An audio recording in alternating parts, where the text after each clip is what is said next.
Azazel, E unregistered trademark ə-ẓā-zəl unregistered trademark L, or Azazel or Azāzêl is a term traditionally understood to mean either a scapegoat or a hero in some traditions of Judaism, Christianity, and Islam. A hero is the name for a fallen angel or demon. It is used 3 times in the Hebrew Bible. Hebrew Bible. The term in the Bible is limited to 3 uses in Leviticus 16, where 2 he-goats were to be sacrificed to God and one of the 2 was selected by lot, for God is seen as speaking through the lottery. The next words are oeo squared omicron Azazel, read either as for absolute removal, or as for Azazel. This goat was then cast out in the desert as part of the Day of Atonement. In older English versions such as the King James Version, the word Azazel is translated as a scapegoat. However, in most modern English Bible versions the word Azazel is represented as a name in the text. 8 Aaron shall offer the bull as a sin offering for himself and shall make atonement for himself and for his house. 7 Then he shall take the 2 goats and set them before the Lord at the entrance of the tent of meeting. 8 And Aaron shall cast lots over the 2 goats, 1 lot for the Lord and the other lot for Azazel. 9 And Aaron shall present the goat on which the lot fell for the Lord and use it as a sin offering. 10 But the goat on which the lot fell for Azazel shall be presented alive before the Lord to make atonement over it, that it may be sent away into the wilderness to Azazel. A Euro-English Standard Version Leviticus 16:8 to Euro 10. Later rabbis, interpreting Azazel as Izas and El, take it as referring to the rugged and rough mountain cliff from which the goat was cast down. Second Temple Judaism. Despite the expectation of Brand, to date no evidence has surfaced of Azazel as a demon or god prior to the earliest Jewish sources among the Dead Sea Scrolls. Dead Sea Scrolls. In the Dead Sea Scrolls the name Azazel occurs in the line 6 of 4Q203, the Book of the Giants, which is a part of the Enochic literature found at Qumran, according to the Book of Enoch, which brings Azazel into connection with the biblical story of the fall of the angels, located on Mount Hermon, a gathering place of demons from of old. Azazel is represented in the Book of Enoch as one of the leaders of the rebellious watchers in the time preceding the flood. He taught men the art of warfare, of making swords, knives, shields, and coats of mail, and women the art of deception by ornamenting the body, dyeing the hair, and painting the face and the eyebrows, and also revealed to the people the secrets of witchcraft and corrupted their manners, leading them into wickedness and impurity.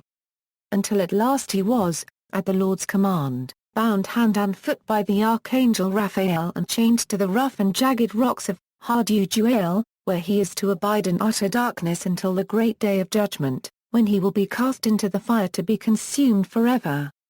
In Greek Septuagint and later translations, the translators of the Greek Septuagint understood the Hebrew term as meaning the sent away, and read, 8 And Aaron shall cast lots upon the 2 goats, 1 lot for the Lord and the other lot for the scapegoat.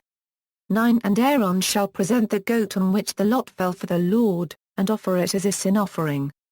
10 But the goat on which the lot of the sent away one fell shall be presented alive before the Lord to make atonement over it, that it may be sent away into the wilderness.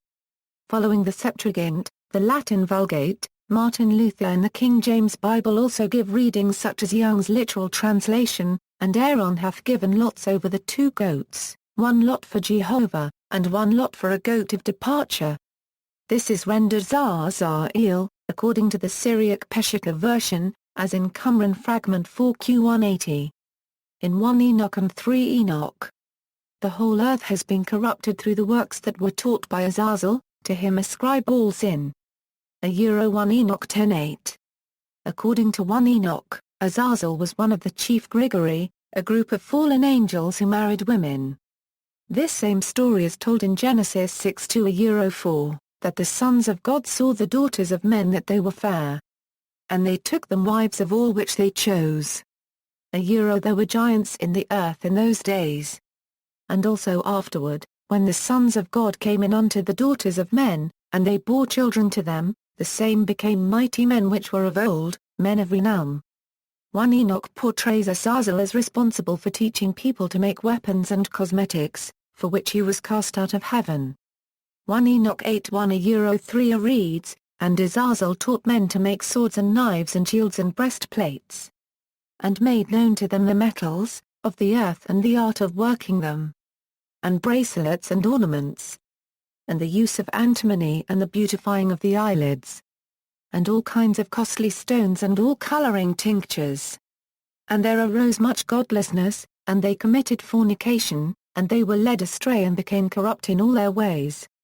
The corruption brought on by Azazel and the Grigori degrades the human race, and the four archangels we saw much blood being shed upon the earth and all lawlessness being wrought upon the earth, the souls of men, made their suit, saying, Bring our cause before the Most High. Thou seest what Azazel hath done, who hath taught all unrighteousness on earth and revealed the eternal secrets which were in heaven, which men were striving to learn. God sees the sin brought about by Azazel and has Raphael bind Azazel hand and foot and cast him into the darkness, and make an opening in the desert which is in Didel and cast him therein. And place upon him rough and jagged rocks, and cover him with darkness, and let him abide there forever, and cover his face that he may not see light. Several scholars have previously discerned that some details of Azazel's punishment are reminiscent of the scapegoat ritual. Thus, Lester Grab points to a number of parallels between the Azazel narrative in 1 Enoch and the wording of Leviticus 16, including a similarity of the names Saul and Azazel. The punishment in the desert. The placing of sin on Azazel. The resultant healing of the land. Daniel Station paragraph KL also observes that punishment of the demon resembles the treatment of the goat in aspects of geography, action, time and purpose. Thus, the place of Azazel unregistered trademark S punishment designated in 1 Enoch as Judel is reminiscent of the rabbinic terminology used for the designation of the ravine of the scapegoat in later rabbinic interpretations of the Yom Kippur ritual. Paragraph KL remarks that a name of place of judgment is conspicuously similar in both traditions and can likely be traced to a common origin. Azazel's fate is foretold near the end of 1 Enoch 2:8, where God says, on the day of the great judgment he shall be cast in the fire. The whole earth has been corrupted through the works that were taught by Azazel, to him ascribe all sin. In the 5th century 3 Enoch, Azazel is one of the three angels who opposed Enoch's high rank when he became the angel Metatron. Whilst they were fallen at this time they were still in heaven, but Metatron held a dislike for them, and had them cast out. They were thenceforth known as the three who got the most blame for their involvement in the fall of the angels marrying women. It should be remembered that Azazel and Shemhazai were said to be the leaders of the 200 fallen, and Uzzah and Shemhazai were tutelary guardian angels of Egypt with both Shemhazai and Azazel and were responsible for teaching the secrets of heaven as well. The other angels dispersed to every corner of the earth. In the Apocalypse of Abraham, in the extra-canonical text The Apocalypse of Abraham, Azazel is portrayed as an unclean bird who came down upon the sacrifice which Abraham prepared. And the unclean bird spoke to me and said, What are you doing, Abraham, on the holy heights, where no one eats or drinks, nor is there upon them food for men? But these all will be consumed by fire and descend to the height, they will destroy you. And it came to pass when I saw the bird speaking I said this to the angel, What is this, my lord? And he said, This is disgrace. This is Azazel. And he said to him, Shame on you, Azazel. For Abraham's portion is in heaven, and yours is on earth, for you have selected here, and become enamored of the dwelling place of your blemish. Therefore the eternal ruler, the mighty one, has given you a dwelling on earth. Through you the all-evil spirit, was a liar, and through you, come wrath and trials on the generations of men who live impiously. ABA 13:4 9. The text also associates Azazel with the serpent and hell. In chapter 23, verse 7, it is described as having 7 heads, 14 faces, hands and feet like a man's, and on his back 6 wings on the right and 6 on the left. Abraham says that the wicked will putrefy in the belly of the crafty worm Azazel, and be burned by the fire of Azazel's tongue, and earlier says to Azazel himself, May you be the firebrand of the furnace of the earth. Go, Azazel, into the untrodden parts of the earth. For your heritage is over those who are with you. Here there is the idea that God's heritage is largely under the dominion of evil that is, it is shared with Azazel, again identifying him with Satan, who was called the prince of this world by Jesus. Rabbinical Judaism, the Mishna follows the Hebrew Bible text. 2 goats were procured, similar in respect of appearance, height, cost, and time of selection. Having one of these on his right and the other on his left, the high priest, who was assisted in this rite by 2 subordinates, put both his hands into a wooden case, and took out 2 labels, one inscribed for Yahweh, and the other for absolute removal. The high priest then laid his hands with the labels upon the 2 goats and said, "A sin offering to Yahweh." And the 2 men accompanying him replied, "Blessed be the name of his glorious kingdom forever and ever." He then fastened a scarlet woolen thread to the head of the goat for Azazel. And laying his hands upon it again, recited the following confession of sin and prayer for forgiveness: "O Lord, I have acted iniquitously, trespassed, sinned before thee, I, my household, and the sons of Aaron thy holy ones.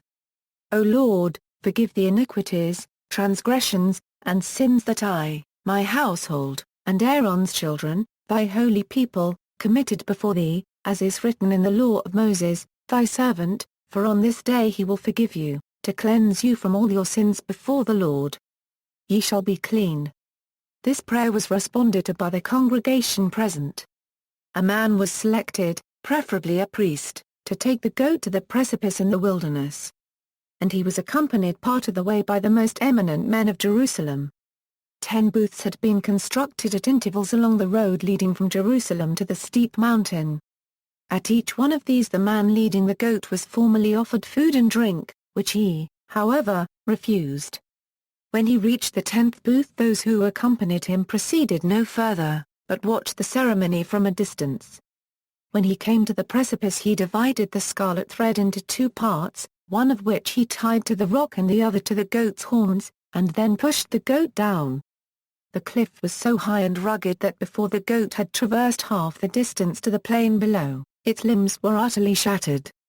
Men were stationed at intervals along the way, and as soon as the goat was thrown down the precipice, they signaled to one another by means of kerchiefs or flags, until the information reached the high priest, whereat he proceeded with the other parts of the ritual. The scarlet thread is symbolically referenced in Isaiah 1.18. And the Talmud states that during the 40 years that Simon the Just was high priest, the thread actually turned white as soon as the goat was thrown over the precipice, a sign that the sins of the people were forgiven. In later times the change to white was not invariable, a proof of the people's moral and spiritual deterioration, that was gradually on the increase, until 40 years before the destruction of the Second Temple, when the change of color was no longer observed. Medieval Jewish commentators, the medieval scholar Nachmanides identified the Hebrew text as also referring to a demon, and identified this Azazel with Samuel. However, he did not see the sending of the goat as honoring Azazel as a deity, but as a symbolic expression of the idea that the people's sins and their evil consequences were to be sent back to the spirit of desolation and ruin, the source of all impurity. The very fact that the 2 goats were presented before God, before the one was sacrificed and the other sent into the wilderness, was proof that Azazel was not ranked alongside God, but regarded simply as the personification of wickedness in contrast with the righteous government of God. Maimonides says that as sins cannot be taken off only a unregistered trademark's head and transferred elsewhere, the ritual is symbolic, enabling the penitent to discard his sins. These ceremonies are of a symbolic character and serve to impress man with a certain idea and to lead him to repent, as if to say, we have freed ourselves of our previous deeds, cast them behind our backs and remove them from us as far as possible. Unregistered trademark the rite, resembling, on one hand, the sending off of the basket with a woman embodying wickedness to the land of Shinar in the vision of Zechariah, and, on the other, the letting loose of the living bird into the open field in the case of the leper healed from the plague, was, indeed, viewed by the people of Jerusalem as a means of ridding themselves of the sins of the year. So would the crowd, called Babylonians or Alexandrians, pull the goat's hair to make it hasten forth, carrying the burden of sins away with it, and the arrival of the shattered animal at the bottom of the valley of the rock of better currency at Udo, 12 miles away from the city, was signalized by the waving of shawls to the people of Jerusalem, who celebrated the event with boisterous hilarity and amid dancing on the hills. Evidently the figure of Azazel was an object of general fear and/or rather than, as has been conjectured, a foreign product or the invention of a late lawgiver. More as a demon of the desert, it seems to have been closely interwoven with the mountainous region of Jerusalem. Azazel in Christianity, Latin Bible. The Latin Vulgate contains no mention of Azazel, but only of capro emissario emissary goat. Ad mittem super utrumque sortum arnam domino a alterum capro emissario. 9 quies sors exierit domino offerit illum pro peccato 10 quies autem in caprum emissarium statuitum vivum coram domino ut fundat praeses superio emit ad illum and solitudinem. A Euro-Latin Vulgate, Leviticus 16:8 to Euro 10. English versions, such as the King James Bible, followed the Greek Septuagint and Latin Vulgate in understanding the term as relating to a goat. A modern version English Standard Version provides the footnote 16:8. The meaning of Azazel is uncertain. Possibly the name of a place or a demon, traditionally a scapegoat. Also verses 10:26 inches. Most scholars accept the indication of some kind of demon or deity, however Judith M. Blair notes that this is an argument without supporting contemporary text evidence. Ida Zatelli has suggested that the Hebrew ritual parallels pagan practice of sending a scapegoat into the desert on the occasion of a royal wedding found in 2 ritual texts in archives at Ebla. A she-goat with a silver bracelet hung from her neck was driven forth into the wasteland of Olney by the community. There is no mention of an Azazel.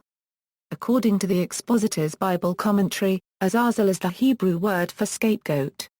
This is the only place that the Hebrew word is found in the whole Hebrew Old Testament.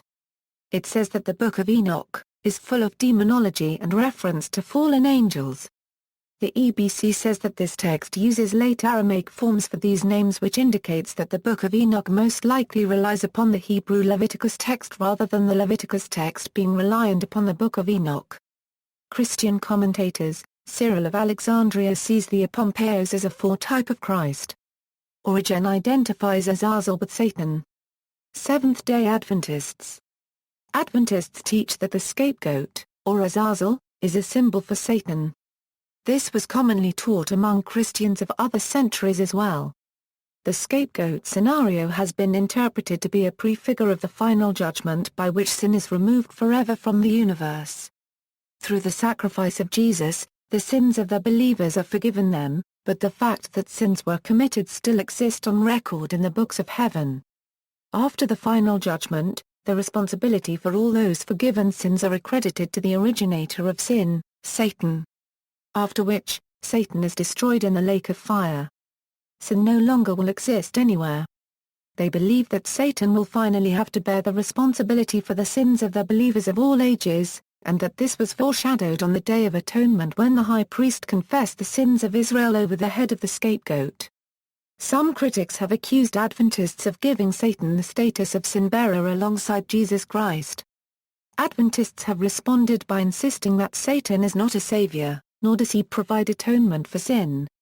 Christ alone is the substitutionary sacrifice for sin, but holds no responsibility for it. In the final judgment, responsibility for sin is passed back to Satan, who first caused mankind to sin. As the responsible party, Satan receives the wages for his sin, namely, death. Jesus alone bore the wage of death for the sinful world, while the guilt of sin is ultimately disposed of on Satan, who carried the responsibility of leading the whole world astray. Thus, the unsaved are held responsible for their own sin, while the saved depend on Christ's righteousness. The SDA Sabbath School Quarterly, 2013 asks the question, does Satan then play a role in our salvation, as some falsely charge we teach? Of course not. Satan never, in any way, bears sin for us as a substitute. Jesus alone had done that, and it is blasphemy to think that Satan had any part in our redemption. Azazel in Islam, the name Azazel is mentioned in Hadith to be the original name of Bul. Bul was the jinni who worshipped Allah from amongst the ranks of the angels. He denied Allah's command to bow down before Adam and later tempted Adam to eat from the forbidden tree. he made a promise to tempt mankind into sin and lead them all astray, those who are heedless of the signs of Allah. The word Bul means to despair, and Azazel despaired of the mercy of God, thus earning him that title. Ibn Abbas, and Ibn Mas'ud and some companions, said, that Bul was the main chief between angels in the first heaven close to the earth, and Ibn Abbas said, Bul name was Azazel O to the first O squared O terahertz squared Ushu, then Allah changed it to Bul as the story mentioned in the Quran. In Sufism, Azazel is mentioned in the Tawazun, the collection by the 10th century Sufi writer, Mansur al-Hallaj. Chapter 6 of that writing is dedicated to the self-defense of Bul, and in one section Hallaj explains how each of the letters of Azazel's name relate to his personality. In the Ismailiyya which are recognized as the explanation of the Quran, the Sadruddin explains in the 4th verse of his Jinan al-Qasam, Azazel in popular culture. There are many references to the Azazel figure in popular culture, with the character appearing in some form in film, television, fiction, music, comics and video games. See also, Azazel, Baphomet, Palimpsest Azazel, Samabza, Scapegoat, The Master and Margarita. References